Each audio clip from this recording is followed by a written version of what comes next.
Yes, the Garden of Eden is hosting the curtain raiser for the Indian tour of New Zealand over the next 5 or 6 weeks. Senior players stood up, got them off to a good start, put the icing on the cake with Williamson and Taylor, and now it's up to the bowlers to defend. But it's always difficult to play. It was a really measured start by the New Zealand openers, Munro and Gupta. I thought they did a great job because they punished the ball that was there. They didn't go looking or searching.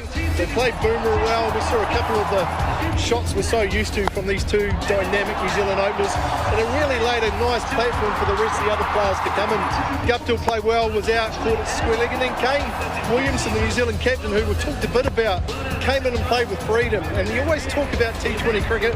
Munro was outstanding, needed runs, got it, but the skipper, I've never seen him hit so many sixes in a T20 inning. It was so exciting. It felt like it was just the release he needed after the last couple of months he's had. It was absolutely what he needed. He could come out, play with that freedom and show what a good T20 player he is. The Grandhomme didn't get going, that happens, but the skipper kept going, kept finding the boundary, kept hitting boundaries. Ross Taylor came in, showed his experience. Life in the old boy yet, eh? There is. I think it was his first 50 in 6 years, which is a long time between drinks, but it was needed for New Zealand and it was a really important knock. It really was. It was great to see the Black Caps looking like they were having some fun. They did, and that's what T20 can do. It can just energise and bring that fun back to your game. So it was a terrific innings.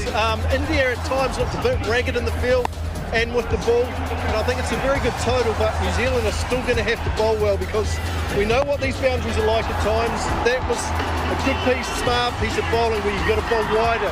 India bowled too straight and they got punished. That was a slow ball from Boomer using his variations. Seifert never got going, but Taylor was there at the end and he did a terrific job. He absolutely did. Let's talk a little bit about Virat Kohli. We imagine he'd be a little bit annoyed with the way the boys were in the field for him. He looked angry at times. Yeah, he did. I think it was just first game of the tour, Laura. Yep. They're just off a plane. They looked a little bit ragged in places. They'll be better for the rest of the series. Yeah, well, New Zealand needed an early wicket and they got one. The important one of Rohit Sharma, which sat and slowed one up. And that was probably where it stopped.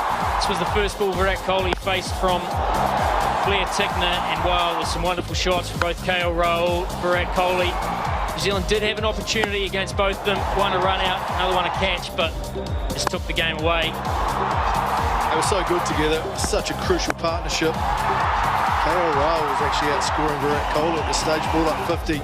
What an innings it was. And then skied one, and Tim Southey took a very good catch coming in, very difficult under the lights, good pair of hands. And then the big wicket of Kohli, great catch by Gupta, running in, never easy at full speed, and Tickner delivered. And all of a sudden you felt New Zealand had a chance.